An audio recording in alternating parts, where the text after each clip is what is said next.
Shalom. Shalom. Selamat malam. Ini saya diminta menyampaikan ini materi doktrin Tritunggal ini, dan ya saya pernah seminarkan ini 2 hari. Tapi kita lihat mungkin waktu kita tidak cukup banyak, sehingga kita akan bahas secara bersambung ya pada Jumat depan, dan juga masih tanggal berapa lagi kita akan bahas ini.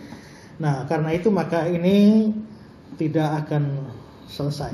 Nanti saya lihat saja kita punya waktu sampai kapan kita stopkan untuk kita sambung materinya pada pertemuan yang akan datang. Jadi kita sekarang mau bahas tentang doktrin Tritunggal ya.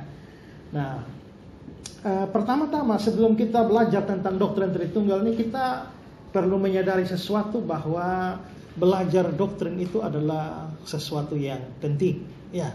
Ini sesuatu yang penting ketika kita belajar doktrin. Mengapa sampai belajar doktrin adalah sesuatu yang penting? Ada beberapa alasan. Pertama adalah karena doktrin ini adalah fondasi kekristenan. Itu sama seperti kita bangun rumah itu, maka ini adalah fondasinya ya.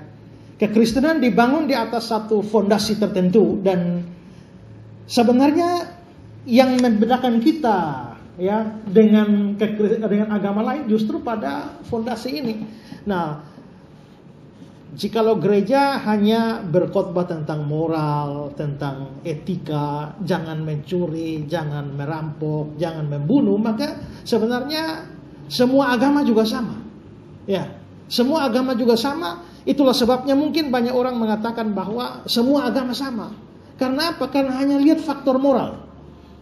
Walaupun ada perbedaan, misalnya di agama yang satu bilang bahwa kawin mesti monogami, ya, tapi yang lain bilang poligami juga, punya istri banyak juga tidak apa-apa.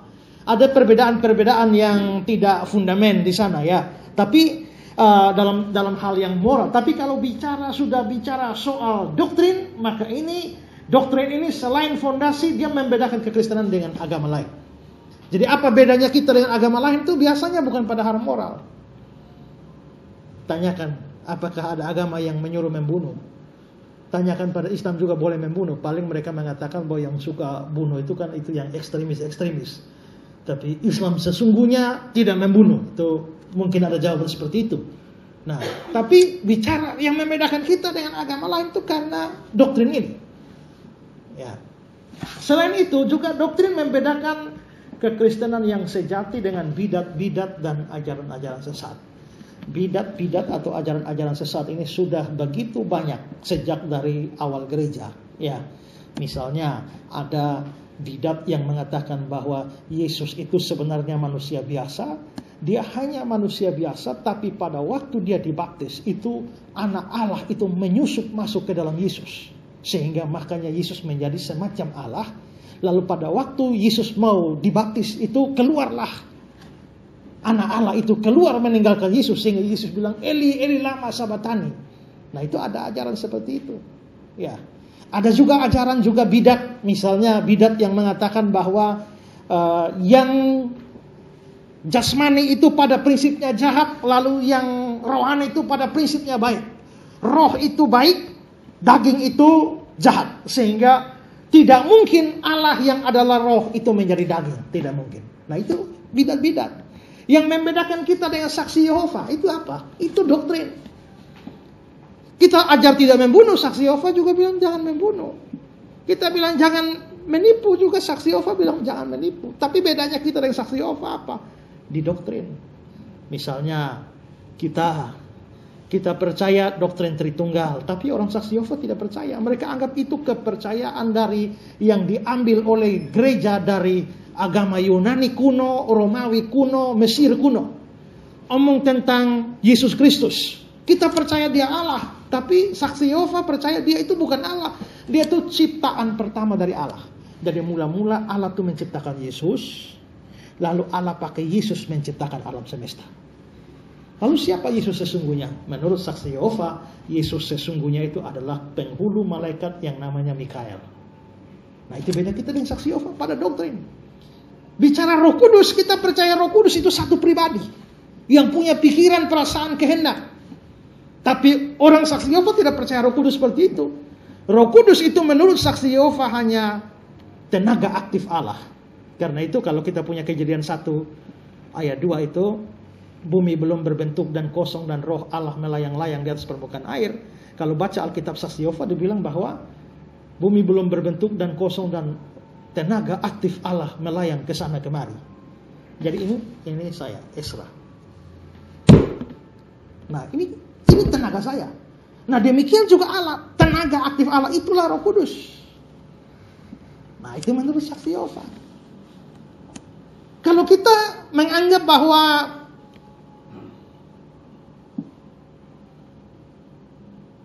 transfusi darah, donor darah itu tidak ada masalah. Tapi orang saksi Yehova tidak mau. Mengapa? Karena mereka punya anggapan bahwa menurut kitab suci, nyawa itu adalah, darah itu adalah nyawa. Jadi tidak bisa ditransfusi. Nah, ini kan dari pemahaman. Jadi sebenarnya yang membedakan kita dengan aliran-aliran bidat-bidat itu adalah doktrin. Advent misalnya, ya. Kalau dilarang, wah mungkin banyak pendeta kita masih merokok. Advent, jangankan rokok, kopi pun tidak. Ya, makan apa, RW apa segala macam tidak. Tapi yang perbedaan paling menyolok kita dengan saksi Yehova itu kan pada doktrinnya. Mereka beribadah pada hari Sabtu dan menganggap bahwa semua gereja yang menyembah pada hari Minggu itu sesat semua. Ya, itu menurut Advent. Mereka percaya Yesus sudah datang secara tidak kelihatan tahun 1914. Itu menurut saksi Yehova. Ya, jadi kita bisa lihat bahwa doktrin itu fondasi Kristen. Lalu doktrin juga membedakan kekristenan dengan agama lain. Doktrin membedakan kekristenan yang sejati dengan bidat-bidat atau ajaran sesat. Nah, karena itu maka ini penting sekali. Doktrin perlu diberitakan dari mimbar gereja dan persekutuan-persekutuan Kristen. Sayangnya memang jarang ada gereja yang dari mimbar-mimbar Kristen itu berbicara tentang doktrin, itu jarang sekali. Ya, jarang sekali. Karena kalau mau bicara doktrin dari mimbar Kristen, pertama pendetanya mesti menguasai doktrin. Kedua adalah bahwa jemaatnya juga tertarik mau belajar doktrin. Kalau pendetanya semangat ngajar doktrin, jemaatnya tidak, susah. Ketiga, alokasi waktu mesti banyak. Ya, ini kita baru bahas satu doktrin saya 3 kali pertemuan. Ya, belum belajar doktrin Kristus. Doktrin Kristus itu berapa pertemuan? Saya sudah bahas doktrin Kristus di radio ini sampai pertemuan 11 pun belum apa-apa. Ya, pertemuan 11 pun mungkin sekitar ya 20-an pertemuan baru bisa habis satu doktrin Kristus. Ya, belum lagi doktrin Roh Kudus, belum lagi sampai doktrin ujung, doktrin akhir zaman. Nah, itu rumit lagi. Doktrin akhir zaman itu terkait dengan kitab Wahyu. Ada orang bilang kalau kau baca 10 tafsiran kitab Wahyu, maka kau akan dapat 10 pandangan yang berbeda. Ya, isu tentang antikris itu macam-macam, ya kan? 666, ada yang mempersoalkan chip yang sekarang keluar 666. Wah, macam-macam penafsiran. Ada lagi yang mengatakan bahwa di Al-Quran itu ada kode-kode tertentu yang kalau dihitung-hitung itu sebenarnya 666. Nah, macam-macam pandangan seperti itu. Sekarang kita misalnya omong akhir zaman, kita ini perlu takut antikris atau tidak? Yang lain bilang hati-hati. Kalau antikris datang dia akan menganiaya kita. Kita mesti siap diri menghadapi antikris. Tapi aliran lain yang tidak usah takut. Kenapa? Karena waktu antikris datang kita sudah tidak ada di bumi. Kita sudah diangkat. Jadi nanti Tuhan Yesus datang tuh. Kalau ada yang bilang Tuhan Yesus datangnya pada akhir zaman, dia datang satu kaligus selesai. Tapi ada aliran. Itu namanya dispensasionalisme. Sekolah Teologi STI yang dulu Ibu Vena, Pak Nelson. Itu beraliran dispensasional. Saya ngajar juga di situ, tapi saya tidak beraliran itu. Makanya mereka tidak kasih ajar saya mengajar doktrin akhir zaman. Karena mereka punya dispensasional. Mereka percaya bahwa Yesus datang kali kedua itu ada 2 tahap. Tahap A, tahap B. Nah, tahap A itu kan Tuhan hanya datang di awan-awan saja. Nah, lalu Tuhan datang di awan-awan, lalu semua orang percaya mengalami pengangkatan. Kita yang percaya ini diangkat oleh Tuhan. Menyongsong Tuhan di angkasa. Setelah itu hilang. Nanti 7 tahun berselang baru Tuhan datang kali kedua bersama orang-orang yang diangkat tadi. Nah, selang 7 tahun kita sudah diangkat itu baru antikris dilepas. Karena itu kita tidak usah takut antikris. Kenapa? Antikris datang, kita sudah di atas. Nah, nanti baru 7 tahun setelah pemerintahan antikris itulah baru kita turun bersama-sama dengan Yesus. Dan saat itu Yesus menginjakkan kakinya di bumi. Jadi tak usah takut antikris. Dia mau ganas bagaimanapun dia datang, kita sudah tidak ada. Nah, begitu. Tapi yang lain tidak. Kita akan menghadapi antikris, makanya siap sekarang. Yesus datang 1 kali saja. Kedatangan yang kedua tidak ada tahap A, tahap B. Nah, yang mana yang benar? Nah, kalau itu harus dikhotbahkan di gereja, saudara bayangkan, itu butuh waktu panjang. Butuh pembuktian ayat-ayat dan sebagainya. Karena itu kalau saya khotbah di gereja saya itu lama. Ya, kalau khotbah doktrin bisa 1 jam sampai 1 jam setengah sampai 2 jam. Tiap minggu saya khotbah 1 jam setengah. Kalau ada doktrin yang berat itu bisa 2 jam. Ya, tapi karena sejak awal sudah dilatih begitu. Tapi kalau misalnya saya keluar pelayan di gereja lain, mereka minta, saya baru pulang dari Banyuwangi, mereka minta doktrin apologetik. Ya, apologetik yang saya mesti sampaikan dalam 1 jam. Itu pun saya pikiran bagaimana menyederhanakannya supaya ini kan mereka belum terbiasa. Nah, jadi saya kira memang saya banyak di pemuda itu belajar doktrin, sekarang kaum bapak. Nah, hanya mungkin dari member gereja itu belum. Ya, tapi kalau ada itu bagus. Jadi memang doktrin ini penting. Mengapa ada banyak orang Kristen jadi saksi Yehova? Karena tidak tahu doktrin. Orang saksi Yehova pergi berkunjung di rumah, ini terjadi. Saya pulang dari Sumba kemarin, mereka cerita saksi Yehova banyak di Sumba. Ada banyak orang GKS masuk saksi Yehova. Kenapa? Mereka hanya pergi saja, permisi Pak, Allah Tritunggal itu apa? Allah Bapa, Allah Anak, Allah Roh Kudus. Nah, mereka persoalkan yang kedua, Allah Anak. Mereka bilang, coba kasih 1 ayat saja di Alkitab ada kata Allah Anak. Coba. Yang ada tuh anak-anak, bukan Allah Anak. Jadi Yesus itu adalah anak Allah, bukan Allah Anak. Coba cari Kejadian Wahyu mana ada Allah Anak. Cari tidak dapat. Akhirnya mereka bilang, iya juga ya. Berarti doktrin Tritunggal yang Allah Anak ini salah. Ya, maka akhirnya jadilah saksi Yehova. Nah, karena itu maka di sini kita bisa lihat kalau pemahaman doktrinalnya tidak kuat, maka kita gampang terseret dengan berbagai macam ajaran. Ya. Next. Nah, sekarang sebelum kita membahas soal Tritunggal ini, saya akan mengajak kita membahas sedikit tentang pandangan manusia tentang Allah. Bagaimana manusia di dunia ini memandang Allah. Ya, memandang Allah itu dibagi menjadi kategori-kategori. Next.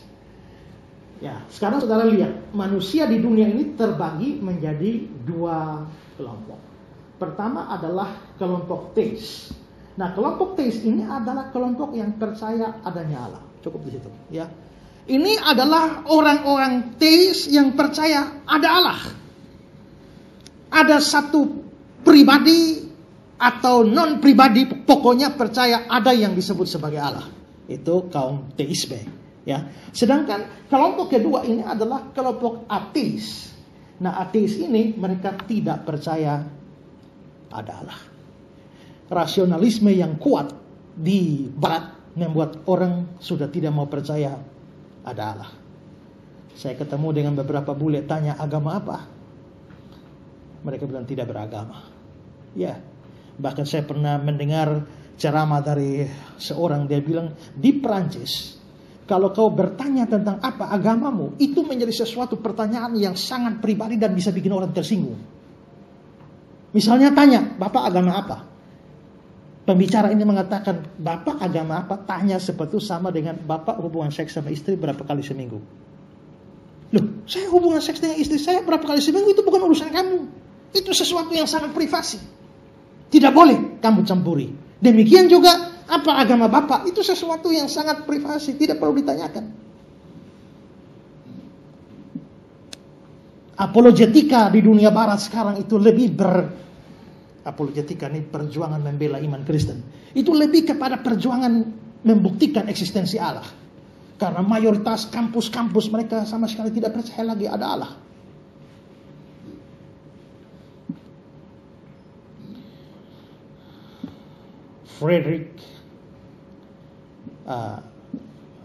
Friedrich Nietzsche, filsuf Jerman, dia mengatakan bahwa Allah sudah mati.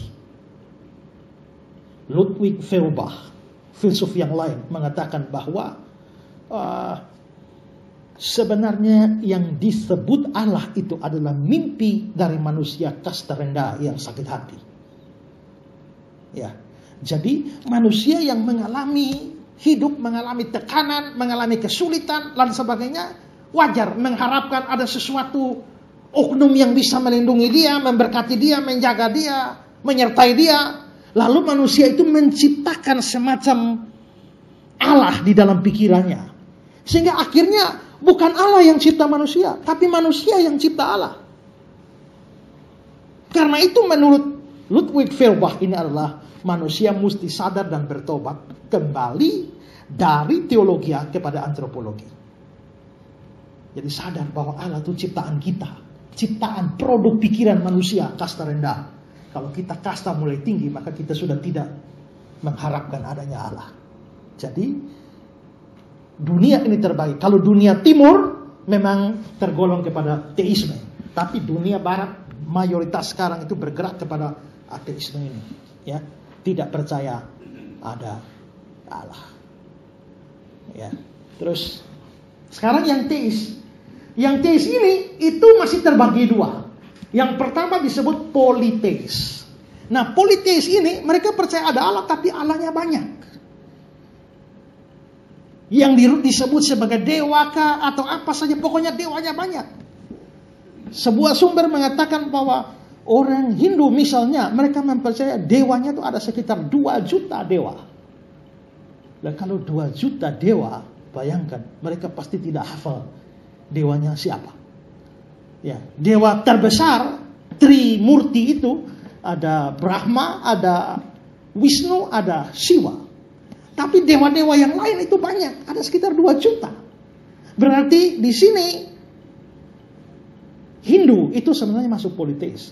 Tapi sebentar, yang tadi ateis ini, sebenarnya kalau saudara telusuri sedemikian rupa, Buddha sebenarnya masuk ateis. Karena Buddha tidak percaya ada satu oknum di sana yang nama Allah. Buddha tidak percaya itu. Ya. Saya pernah berkunjung ke kuil Buddha, lalu setelah ikut ceramah pendeta Buddha di situ, lalu dia mengatakan bahwa yang disebut Allah itu adalah cinta, yang disebut cinta itu Allah. Jadi di mana ada cinta di situ adalah Allah. Tapi Allah itu bukan satu oknum, satu pribadi yang ada di sana tempat dia bisa dengar doa kita atau apa sebagainya. Tidak. Ya. Jadi saya tanya, nah kalau memang di sana itu tidak ada siapa-siapa, tidak ada apa-apa di atas sana, lah kalau orang Hindu berdoa pada siapa? Orang Buddha berdoa pada siapa? Lalu mereka dia jawab, ya, berdoa pada siapa? Nggak ada siapa-siapa di atas yang mendengar doa kita. Lalu terus, ya kami hanya bilang semoga, misalnya Indonesia, doa untuk Indonesia, semoga Indonesia ini damai, semoga Indonesia ini sejahtera. Tapi kami tidak minta apa-apa kepada siapa-siapa, karena tidak ada siapa-siapa di atas sana. Berarti Buddha sebenarnya masuk ateis, kalau strict. Tapi Hindu itu dia masuk ke politeis, karena dia percaya ada banyak dewa. Jadi Hindu masuk teis, tapi teis yang politeis. Nah, berikut grup teis yang kedua ini. Kalau yang satu tadi itu percaya ada banyak Allah, yang kedua ini monoteis, percaya ada Allah, tapi Allahnya cuma satu. Ya, percaya Allahnya cuma satu. Allah tidak banyak. Allah bukan 10, bukan 100, bukan 1000, Allahnya satu. Itu monoteis. Nah, kalau di sini tadi, kalau Buddha ada di sini, ada pada ateis. Lalu yang lain, agama yang lain ada pada teis, yang politeis Hindu ada di sana. Maka yang monoteis ini, yang ada di monoteis ini adalah agama Islam misalnya. Karena mereka punya pengakuan iman, la ilaha illallah. Tiada Tuhan selain Allah. Bagi satu saja. Ya, demikian juga orang Kristen percaya. Orang Yahudi juga percaya Allah Esa. Agama Yudaisme ada di sini. Ulangan 6 ayat 4. Shema itu pengakuan iman orang Israel. Dengarlah hai orang Israel, Tuhan itu Allah kita, Tuhan itu Esa. Orang Kristen juga ada di sini, monoteis, yang percaya bahwa hanya ada satu Allah yang esa. Berarti Kristen, Yahudi, dan Islam itu tempatnya di monoteis. Ya. Tapi monoteis ini itu masih terbagi lagi. Ya. Tapi ateis ini sebenarnya masih juga terbagi ya. Kalau bicara ateis ini ada ateis teoritis, lalu itu mempunyai teori bahwa Allah tidak ada. Ini yang saya bilang tadi seperti Feuerbach, seperti Nietzsche. Tapi ateis yang berikut ini adalah ateis praktis. Ateis praktis ini apa? Mereka percaya ada Allah, tapi hidup seperti Allah tidak ada. Ya, tanya, you percaya ada Allah? Percaya, tapi hidupnya tidak takut Allah. Nah, ateis praktis ini paling banyak di gereja, ya, paling banyak di Kristen. Omong Allah dia percaya, tapi hidup seolah-olah Allah tidak ada. Ya, sekarang kembali ke monoteis. Monoteis masih terbagi dua. Ada yang disebut monoteis Unitarian. Itu mereka percaya Allah itu tunggal mutlak. Satu pribadi. Satu Allah, satu pribadi. Nah, ini masuk di situ adalah Yahudi, Islam, Unitarian, Saksi Yehova. Itu ada di sini. Satu Allah, satu pribadi. Itu disebut monoteisme Unitarian. Tapi yang kedua, ini monoteisme Trinitarian. Ini percaya Allah itu tunggal hakikatnya, tapi jamak pribadinya. Hakikatnya tunggal satu, tapi pribadinya tiga atau jamak. Nah, disinilah agama Kristen itu ada. Maka kalau kita melihat semua pembagian ini, maka kita bisa melihat bahwa agama-agama itu terletak di mana, ya. Nah, kalau agama Islam dia ada pada teis, monoteis, yang monoteis Unitarian. Kalau agama Buddha dia ada pada ateis yang teoritis, ya. Kalau agama Hindu dia ada pada politeis. Agama Yahudi ada pada monoteis Unitarian. Agama Saksi Yehova ada monoteis Unitarian. Kristen ada di monoteis Trinitarian. Katolik monoteis Trinitarian. Jadi Katolik juga di sini dengan kita sama. Jadi dalam hal doktrin Tritunggal kita dengan Katolik tidak beda, ya. Kita itu kira-kira posisi manusia di dalam worldview ini, pandangan dunia ini, ya. Jadi kita bisa melihat perbedaan-perbedaan seperti itu. Nah, sekarang kita mau bahas tentang doktrin Tritunggal, dan itu tadi semacam pengantar. Sekarang kita mau melihat definisi dari doktrin Allah Tritunggal itu seperti apa, ya. Nah, soal definisi ini kita mempunyai dua jenis definisi. Pertama adalah definisi secara etimologi. Ya, coba kita lihat definisi secara pengertian etimologisnya. Ini kata Tritunggal, ya. Nah, sebentar, satu-satu dulu, ya. Nah, kata Tritunggal ini berasal dari bahasa Latin Trinitas. Jadi kadang-kadang disebut sebagai Tritunggal, kadang-kadang disebut sebagai Trinitas, itu karena dari bahasa Latin. Kata ini tidak ada dalam Alkitab. Ingat, kalau menghadapi Saksi Yehova, mereka selalu tanya, coba tunjukkan di mana di Alkitab dari Kejadian sampai Wahyu satu kata Tritunggal atau Trinitas. Itu salah satu argumentasi Saksi Yehova kalau melawan Kristen. Dan kita cari sampai mabuk, memang tidak ada. Ya, di seluruh PL tidak ada satu kata Tritunggal juga, Trinitas juga tidak, seluruh PB juga tidak. Karena itu dulu waktu saya debat sama David Manners, ya, dia menuntut mana di ayat di Alkitab ada kata Tritunggal. Dan saya jawab tidak ada memang. Tapi katanya tidak ada bukan berarti konsepnya tidak ada. Coba kita biasa ikut sakramen, ya. Percaya ada sakramen? Coba cari di Alkitab Kejadian sampai Wahyu satu kata sakramen. Dapat atau tidak? Tidak ada. Tapi kita percaya bahwa sakramen itu ada, konsepnya ada. Dua sakramen Kristen, yaitu baptisan kudus dan perjamuan kudus. Itu dua sakramen. Tapi kata sakramen sendiri tidak ada.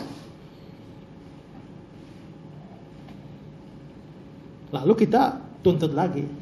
Kan saksi Yehova kan kalau kebaktiannya kan di satu tempat namanya balai kerajaan.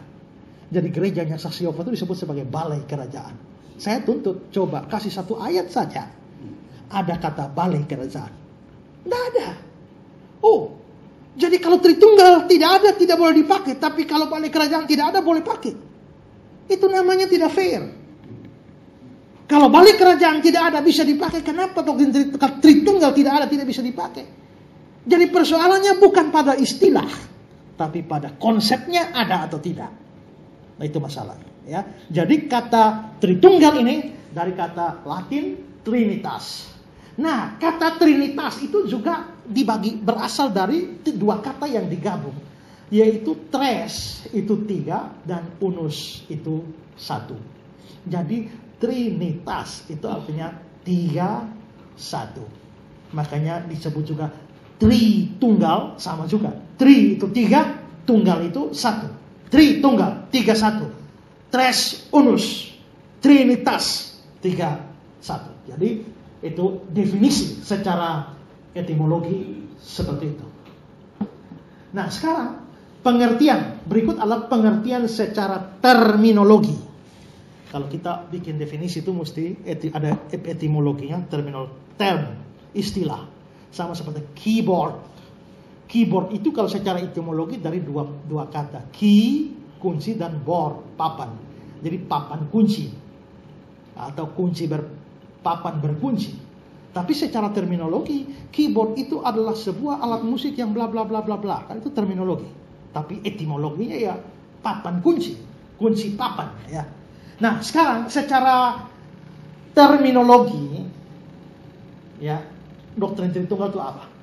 Doktrin Tritunggal ini doktrin yang mengajarkan bahwa Allah itu esa, satu di dalam hakikatnya, tapi 3 di dalam pribadinya. Pribadinya 3, tapi yang esa, yang satu itu hakikatnya, ya, hakikatnya. Nah, ini berbeda dengan monoteisme unitarian tadi. Mereka menganggap bahwa pribadinya satu mutlak.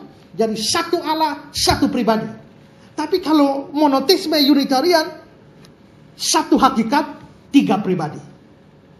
Nah, karena itu maka definisi dari Tritunggal adalah Allah itu esa di dalam hakikatnya, tapi 3 di dalam pribadinya. Nah, sekarang saya berikan satu kutipan dari Benjamin Warfield, seorang teolog Reform. Dia mengatakan begini. Ini tentang doktrin Allah Tritunggal. Ada satu Allah yang benar dan satu-satunya. Tetapi di dalam keesaan dari kealahan ini ada 3 pribadi yang sama kekal dan sepadan, sama di dalam hakikat, tapi berbeda di dalam pribadi. Jadi 3 pribadi yang sama kekal dan sepadan, sama di dalam hakikat, tapi berbeda di dalam pribadi. Jadi berbeda di dalam pribadi artinya bahwa Bapa itu pribadi lain, Anak itu pribadi lain, Roh Kudus itu pribadi lain. Bapa tidak sama dengan Anak tidak sama dengan Roh Kudus tidak sama dengan Bapa. Tapi yang membuat esa adalah hakikatnya. Ya. Terus, nah saya berikan definisi dari Stephen Tong. Stephen Tong mengatakan begini. Doktrin Tritunggal termasuk doktrin monoteisme. Ingat ya. Jadi kita bukan politeis. Seringkali Islam menuduh kita bahwa ini agama kafir karena menyembah 3 Allah. Kalau kita menyembah 3 Allah, kita tidak ada di monoteis. Kita adanya di politeis. Ya. Tapi kita ini bukan politeis. Kita monoteis. Jadi doktrin Tritunggal termasuk monoteisme yang percaya kepada Allah yang Maha Esa. Dan Allah yang Maha Esa itu mempunyai 3 pribadi, bukan 1. Pribadi pertama adalah Allah Bapa. Pribadi kedua adalah Allah Anak atau Yesus Kristus. Dan pribadi ketiga itu Roh Kudus. Next. 3 pribadi bukan berarti 3 Allah. Dan 1 Allah bukan berarti 1 pribadi. 3 pribadi itu mempunyai 1 esensi atau sifat dasar. Bahasa Yunaninya ousia, Inggrisnya substansi yang sama, yaitu Allah. Allah Bapa adalah Allah. Allah Anak adalah Allah, Roh Kudus adalah Allah. Namun ketiganya punya satu ousia atau esensi Allah. Itu yang esensi ini yang saya sebut hakikat tadi. Jadi hakikatnya atau esensinya satu, yaitu Allah. Bisa paham ini? Ya, itu definisinya ya. Sekarang saya kasih satu definisi lagi oleh Awet Tozer. Awet Tozer mengatakan di dalam Tritunggal ini tidak ada yang lebih dahulu, tidak ada yang lebih kemudian. Jadi bukan berarti bahwa zaman dulu ada Bapa, setelah itu baru muncul Anak di kemudian hari, lalu Roh Kudus terakhir. Tidak. Tidak ada yang lebih dulu, tidak ada yang lebih kemudian. Artinya bahwa mereka tiganya sama kekal. Bapa sama kekal dengan Anak, sama kekal dengan Roh Kudus. Tidak ada satu lebih dulu dari yang lain. Tapi ini kan sering diserang oleh saksi Yehova. Oh, jadi Bapa ada Yesus itu anak Allah ya. Mana ada Bapa dan Anak yang umurnya sama? Ya kan? Gak mungkin Bapa dengan Anak sama umur. Bapa pasti lebih tua dari Anak. Karena itu saksi Yehova bilang, kalau Allah Bapa itu Bapa, Yesus itu Anak, maka Yesus tidak mungkin sama kekal dengan Bapa. Dia pasti lebih kemudian. Sehingga dalam segala hal, menurut saksi Yehova, dalam segala hal, Bapa itu senior dan Yesus itu junior. Menurut saksi Yehova begitu. Ya. Yesus itu junior, bahkan dari sisi waktu, karena dia baru muncul kemudian, karena dicipta menurut saksi Yehova. Tapi kalau kita lihat definisi ini, tidak ada yang lebih dahulu, tidak ada yang kemudian, tidak ada yang lebih besar atau lebih kecil. Seolah-olah bayangkan bahwa Bapa itu paling besar, sudah paling top. Setelah itu Yesus sedang, Roh Kudus ini paling kecil. Tidak. Tidak ada yang lebih besar, tidak ada yang lebih kecil di antara tiga pribadi ini. Tetapi ketiga pribadi itu sama-sama kekal, bersama-sama dan setara. Jadi kalau mau bicara Allah Tritunggal tidak bisa bilang Bapa, Anak, Roh Kudus. Hierarki, tidak. Tapi Bapa, Anak, Roh Kudus. Mereka berada pada satu garis yang sama. Ya.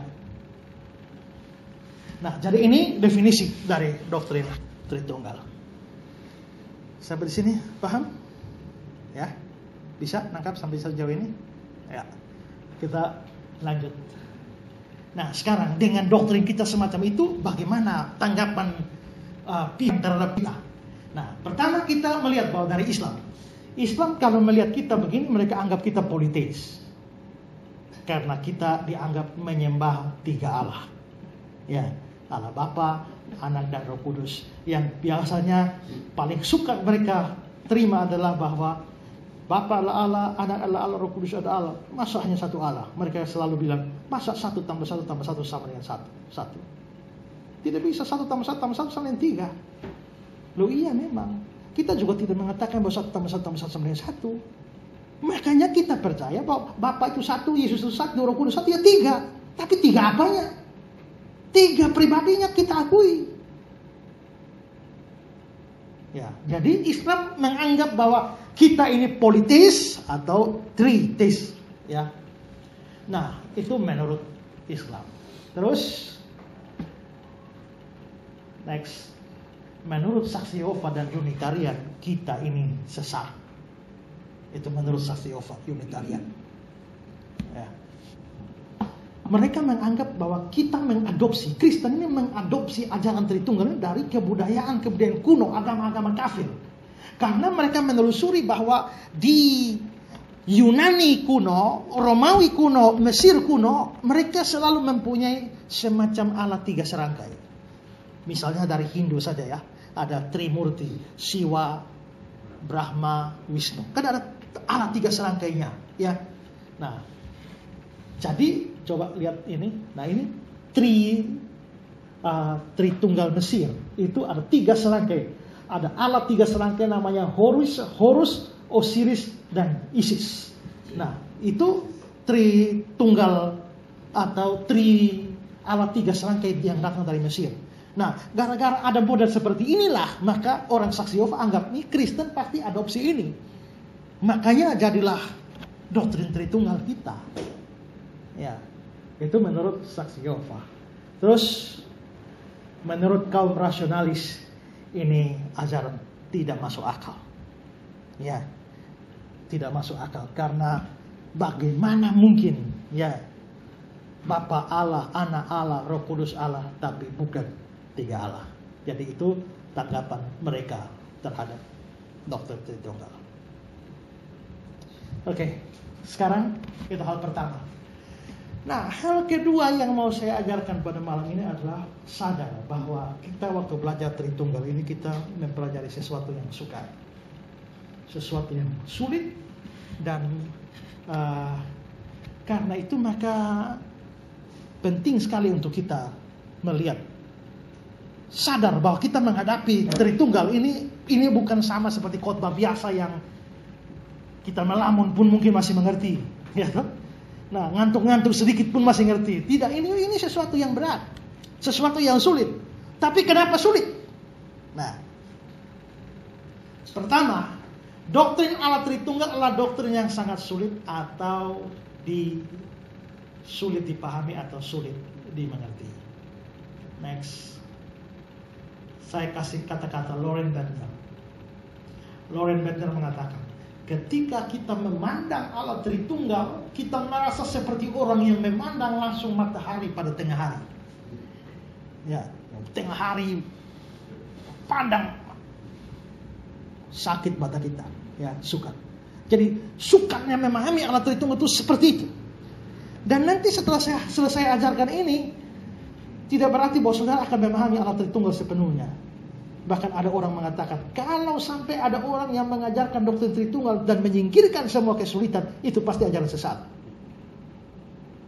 Ya, jadi ini Loren Bender mengatakan sama seperti memandang langsung matahari pada tengah hari.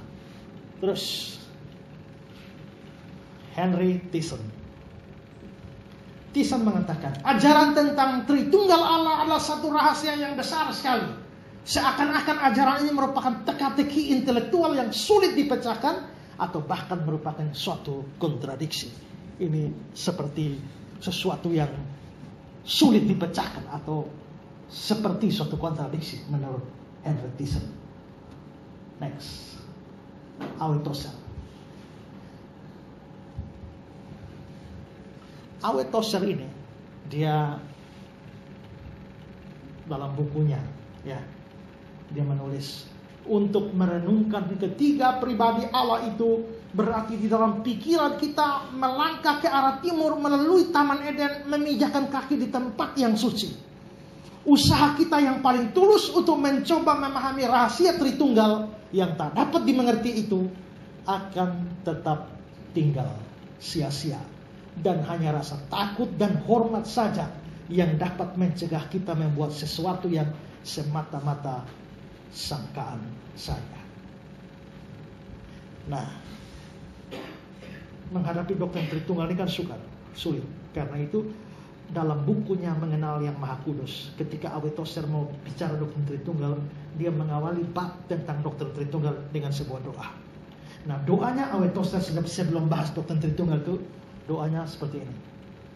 Ya Allah nenek moyang kami yang bertakhta di dalam terang, betapa merdunya bahasa kami. Namun apabila kami mencoba menceritakan keajaiban-Mu, bahasa kami terasa miskin dan sumbang. Apabila kami merenungkan misteri Allah Tritunggal, kami hanya terpesona. Di hadapan tahta-Mu, kami tidak meminta supaya kami mengerti.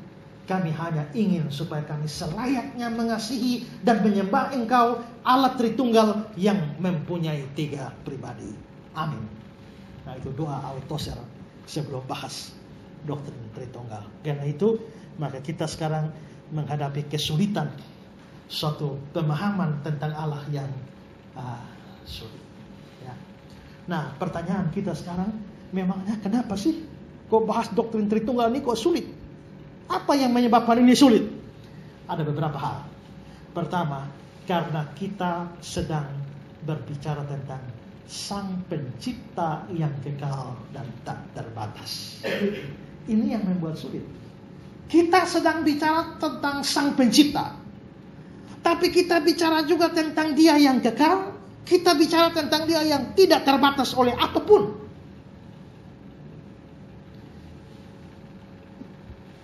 Itu berarti Waktu kita bicara doktrin Tritunggal, waktu kita bicara tentang pencipta, berarti sekarang ciptaan sedang mau bicara tentang pencipta.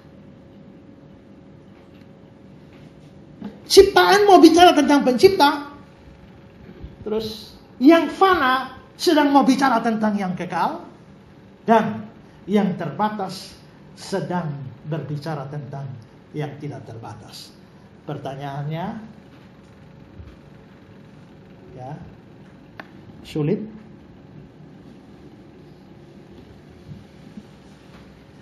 Kalau ciptaan bicara tentang pencipta, yang fana bicara tentang kekal, yang terbatas bicara tentang tak terbatas, sulit atau tidak? Sulit. Kalau sulit, masuk akal kan? Justru kalau yang terbatas ini bicara tentang yang tak terbatas terus tidak sulit, berarti tidak masuk akal. Yang fana bicara tentang yang kekal dan tidak mengalami kesulitan, itu masuk akal, itu tidak masuk akal. Tapi kalau kita bicara tentang dia yang besar di sana dan sulit, masuk akal. Jadi justru sulitnya doktrin Tritunggal membuat doktrin ini justru masuk akal. Ya. Berikut. Sekarang coba kita lihat tingkatan pemahaman manusia tentang Allah. Nah, manusia pertama, kalau dia memahami sesuatu yang lebih rendah dari dia, itu dia memahami barang atau benda. Kursi, meja, dan lain sebagainya itu ada di bawah kita. Nah, sekarang kita memahami barang-barang ini, kita mengalami kesulitan. Sepeda motor itu benda mati yang diciptakan oleh manusia. Otak manusia yang cipta itu sepeda motor. Kira-kira kita butuh waktu kursus berapa lama untuk menguasai seluruh seluk-beluk motor itu?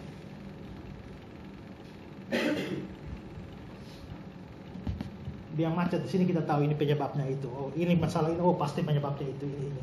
Butuh waktu berapa lama seorang mekanik untuk tahu persis semua seluk-beluk motor? Ya? Komputer. Otak-atik ini komputer. Komputer itu kan yang cipta manusia. Butuh waktu berapa lama? Anehnya juga ada orang yang bisa kuliah komputer sampai S1, S2. Yang memakan waktu cukup lama. Tapi itu semua termasuk benda yang di bawah kita. Jadi sebenarnya biarpun kita menghabiskan waktu lama, toh dia ada di bawah kita. Tapi itu pun sulit. Itu pun sulit. Teknologi makin maju, ya kan? Nah, kadang-kadang saya bayangkan gimana ini orang waktu cipta kalkulator tuh ya. 17 kali 37 tambah 15 kurang 10 tambah 15 kali 21. Ada yang bisa jawab? Gelap sudah. Tapi tidak tahu itu barang tuh totak-totak sama dengan jadi. Memang ada manusia-manusia jenius, ya seperti siapa orang tadi Manado tuh dari mantai tanya ini dia jawab cepat. Tapi berapa orang seperti itu? Berarti untuk barang-barang yang levelnya di bawah kita saja kita sudah alami kesulitan. Tidak ada orang beli HP pertama kali langsung hafal tahu semua. Pasti malam tuh tidak tidur ya. Ngutak-ngatik cara BBM-nya bagaimana, WA-nya bagaimana, semua itu butuh waktu untuk kita menguasai itu barang. Sampai ini barang bisa ada di bawah kontrol saya, dikuasai seluruh oleh pikiran saya, sehingga dia ditaklukkan oleh pikiran saya. Itu juga sulit. Tapi itu yang levelnya di bawah. Bergerak satu tingkat ke atas, maka sekarang manusia belajar memahami manusia. Ini mulai lebih sulit. Itulah sebabnya seringkali orang membuat misalnya ada ilmu-ilmu tentang manusia. Antropologi, ya, memahami manusia, tapi manusia di dalam relasinya dengan masyarakat ada ilmu sendiri, sosiologi, tapi mempelajari jiwa manusia sendiri ada psikologi, memahami tubuh manusia orang perlu jadi dokter, ahli bedah dan sebagainya. Tidak ada orang bisa kuasai dari otak sampai ujung kaki. Makanya ada dokter spesialis kan. Ini khusus mata sendiri. Ada khusus mata mungkin ada bagian sendiri yang satu khusus kornea misalnya. Ya kan? Ini orang menghabiskan waktu bertahun-tahun hanya untuk sekolah urusan jantung. Ya, Ada orang yang sekolah bertahun-tahun hanya untuk telinga, hidung, tenggorokan, dan lain sebagainya. Orang sudah menghabiskan waktu. Tapi itu fisik. Jiwa manusia itu kompleks. Maka butuh ilmu lain namanya psikologi. Maka kita seringkali kecolongan ya. Beta kira lu baik. Nah, dan kata begitu. Setelah sekian lama tahun kenalan dengan kau, ternyata kau begini. Berarti kita salah menilai orang ini. Ya. Satu kali di gereja saya tuh ada banyak jemaat komplain. Pak, minggu lalu saya masukkan persepuluhan, tapi kok laporan minggu ini kok tidak ada. Nanti datang lagi, orang berikut lagi. Bulan berikut ada orang, persepuluhan saya kok tidak ada dalam laporan. Saya sudah kasih kode ini kok tidak muncul. Lama-lama begitu sampai bendahara rasa risih dan mau mengundurkan diri. Dan kita juga tidak tahu ini uang kemana. Bendahara bilang tidak ada, bagaimana saya mau catat? Tapi orang yang mengatakan masa saya tidak kasih kok saya bohong. Satu kali pulang kebaktian, ada jemaat telepon wakil ketua majelis, cerita sama wakil ketua majelis, tadi waktu doa berkat semua lagi tutup mata, saya kaget lihat ada orang masukkan tangan di kotak persembahan pembangunan, ngambil duit. Lalu wakil ketua majelis telepon saya suruh tanya dia lihat siapa. Tanya ini orang yang lihat mati-matian tidak mau beritahu. Tapi saya bilang kalau kau tidak beritahu sama dengan kau melindungi pencuri. Akhirnya, bagaimana sampai bisa ambil? Kenapa kotak panitia pembangunan tidak dikunci? Akhirnya panitia pembangunan baru repot-repot mulai pasang gembok. Saya bilang tidak usah. Ya, kalau kau pasang lagi gembok, kita tidak tahu siapa ini. Akhirnya saya siap orang pakai kamera, taruh dari belakang bunga, lalu kita kebaktian. Ini waktu kebaktian masih di Hotel Sylvia, di belakang kita taruh, lalu kebaktian. Seperti tidak apa-apa, tidak terjadi apa-apa, tapi tahu-tahu pada waktu doa berkat. Nah, ini kan kotak pembangunan itu taruh persis itu. Jangan, saya bilang jangan dirubah, tetap tidak ada gembok, tetap taruh di situ. Tapi kamera itu sudah disorot ke itu. Nah, pada saat itu mau mulai doa berkat itu, kita tahu satu orang terlihat jelas angkat ini kotak, kasih turun, angkat masuk semua, pura-pura angkat lagi. Ya, begitu kebaktian selesai, saya langsung diberitahu, sudah tahu siapa. Nah, lalu kita tangkap dia sebelum pulang. Maka tangkap dia, duduk dengan majelis semua panitia pembangunan, tanya dia sama sekali menyangkal, berdiri. Setelah berdiri geledah, begitu geledah keluarkannya amplop persembahan banyak. Ya, kita punya Pak Ketua Panitia Pembangunan tidak sabar, lempar, dan pereng dia. Dan saya tidak, tapi hari itu saya menyesal, mestinya saya juga dapat bagian. Nah, tapi setelah itu diinterogasi. Ya, kami mau lapor polisi, lupa saya ceritanya bagaimana. Ya, tapi akhirnya dia sampai di polisi dan mengaku bahwa sudah lebih dari 20 kali mengambil. Dan satu kali ambil itu bisa sekitar 2-3 juta. Lebih dari 20 kali ambil. Ya. Ini kos dari gereja. Pantas semen habis terus. Setelah kita sedikit, ternyata semen itu pembangunan dia jual setengah harga di warga. Warga mengaku bahwa kami beli semen pada dia lebih murah. Di sana harga sekian di setengah. Besi-besi jual semua. Dan betapa kagetnya saya bahwa itu adalah dia. Kenapa? Karena dia koster, tapi bukan koster sembarang koster. Ini kosternya pengkhotbah. Karena kalau kami kebaktian rumah tangga, dia salah satu cabang pengkhotbah. Karena dia khotbah bagus. Dia khotbah bagus dan saya sendiri sekian lama bangga bahwa di mana dapat koster seperti koster saya yang khotbahnya hebat seperti ini. Tapi saya kaget bahwa ternyata dia pencuri. Semua kebanggaan saya hilang memang. Bahwa saya mengenal dia dengan baik sekian lama ini. Nah, tahu-tahunya pencuri. Artinya saya sudah mengenal dia sekian tahun pun masih kecolongan. Nah, ini berarti bahwa mengenal manusia itu mulai sulit ya. Nah, tapi itu makin sulit. Tapi ada satu lebih sulit lagi, yaitu kalau orang mulai coba omong Tuhan Allah, ya kan?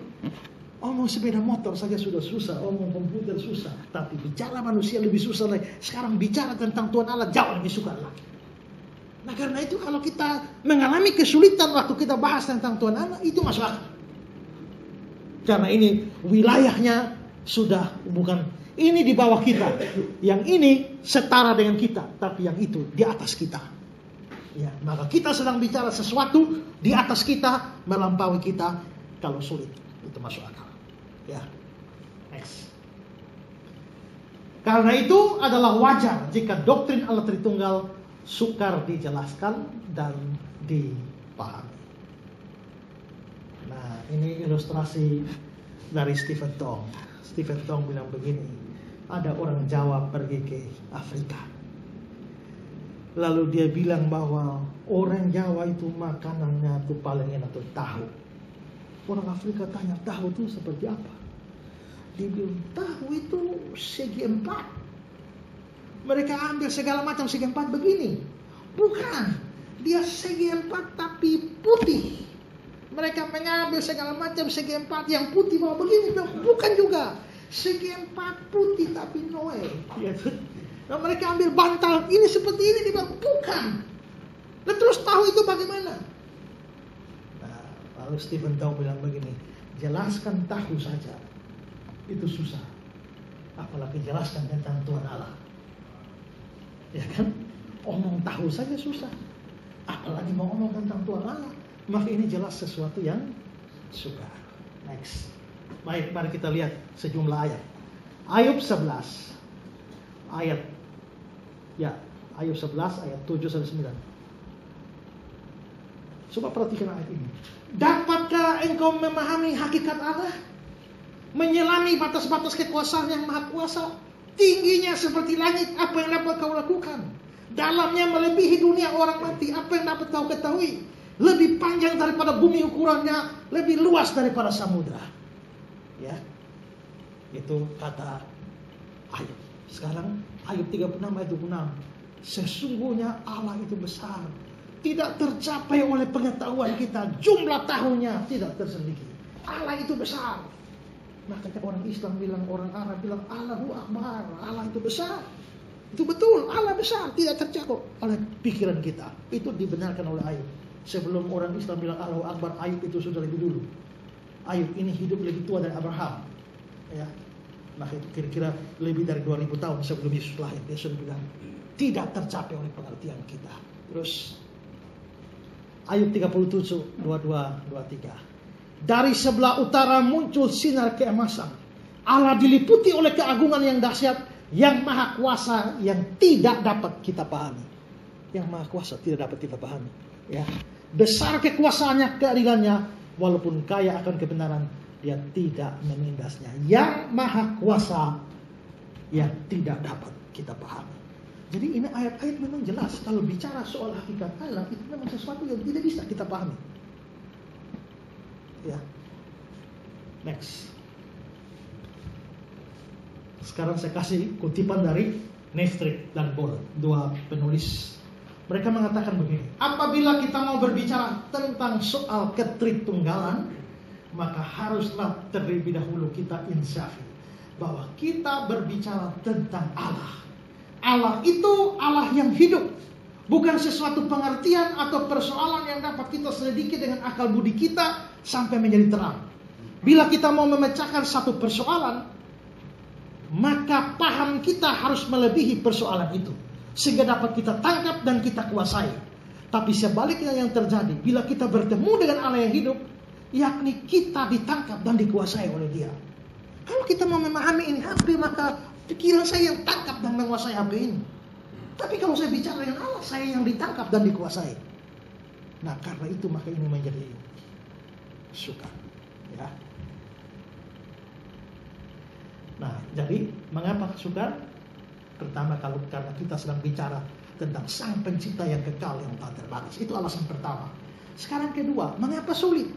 Karena kita sedang bicara tentang realitas supra rasional. Ya. Rasional itu kan akal ya.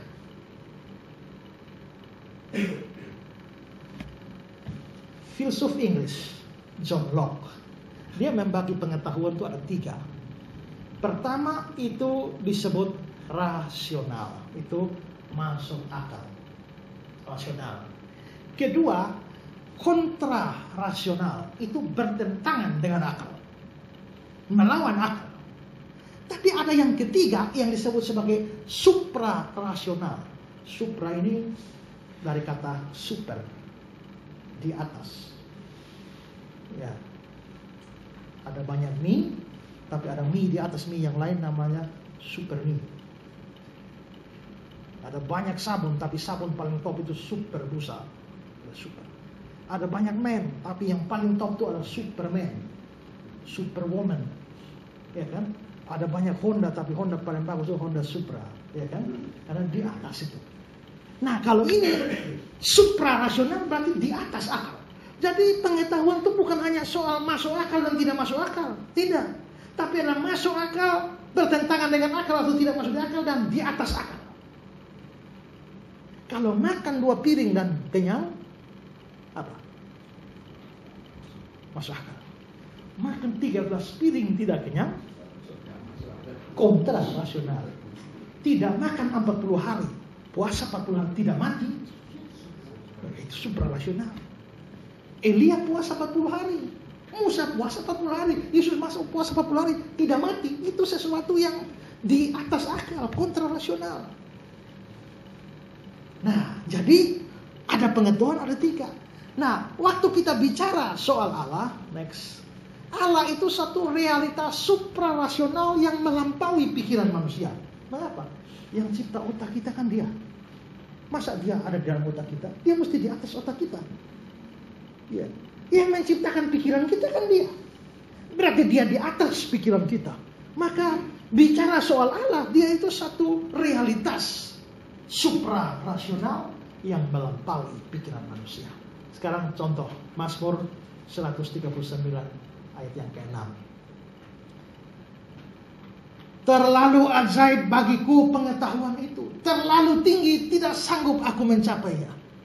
Mazmur bilang bicara soal Tuhan ya terlalu ajaib, ya terlalu tinggi, aku tidak bisa mencapainya. Pikiran Mazmur ini tidak bisa mencapai pengetahuan Allah.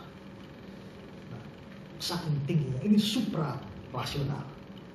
Ya. Itu kenapa sampai sulit. Sekarang yang ketiga, mengapa sulit? Karena kita sedang berbicara tentang Dia yang tidak seperti apa-apa. Ini masalah.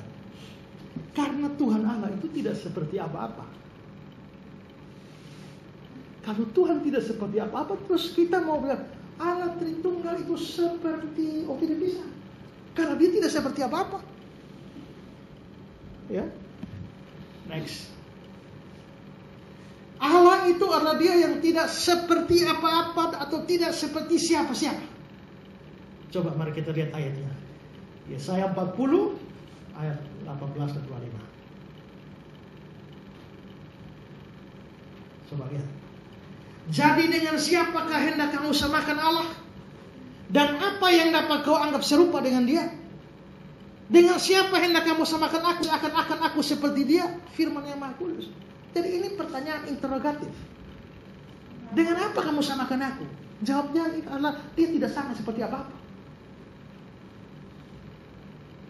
Manusia biasa lebih mudah memahami kalau kita omong sesuatu pakai analogi. Oh, begini saudara, itu kan ya seperti ini. Ya. kalau kamu jatuh pada kesalahan yang sama berulang-ulang untuk kamu sama seperti ini. Berarti kita ada dua persamaan yang kita menyamakan ini dan ini sehingga kita membuat analogi. Tapi masalahnya Allah itu tidak seperti apa-apa. Kita mau analogikan dia dengan apa? Ya. Terus Yesaya 46 ayat 5 dan 9. Kepada siapakah kamu hendak menyamakan aku, hendak membandingkan dan mengumpamakan aku sehingga kami sama? Ingatlah hal-hal yang dahulu dari sejak purbakala, bahwasanya akulah Allah dan tidak ada yang lain. Akulah Allah dan tidak ada yang seperti aku. Terus ya, kembali ke ayatnya ya. Jadi tidak ada yang seperti aku. Maka inilah susahnya kalau kita omong sesuatu yang tidak seperti apa-apa. Karena itu kalau omong tentang Allah Tritunggal coba dikasih ilustrasi, nggak ada. Kalau kita omong lain ada ilustrasi bisa, tapi omong Allah Tritunggal tidak bisa ada ilustrasi. Karena mau pakai apa? Ya tidak seperti apa-apa. Ya. Maka tidak ada jembatan analogi yang menolong kita untuk memahami Allah Tritunggal. Ya, next. Terus mari kita lihat komentar dari Calvert. Calvert yang begini. Allah itu adalah Dia yang tidak pernah identik dengan apa yang disebut sebagai Allah, yang dialami sebagai Allah, atau yang dirindukan dan disembah. Allah itu tidak identik. Kalau kita mengatakan, oh saudara-saudara, Allah itu seperti meja, pasti meja bukan Allah. Allah itu seperti kursi, kursi itu bukan Allah. Allah itu seperti langit, langit itu bukan Allah. Jadi Allah itu Allah Dia yang tidak pernah identik dengan apa yang disebut sebagai Allah. Terus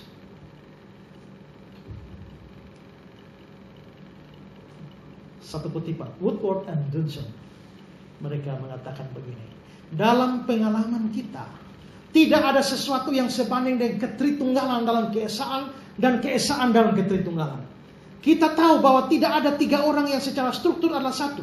Tidak ada tiga orang yang masing-masing mempunyai pengetahuan yang lengkap tentang apa yang dibuat dan dipikirkan oleh yang lain.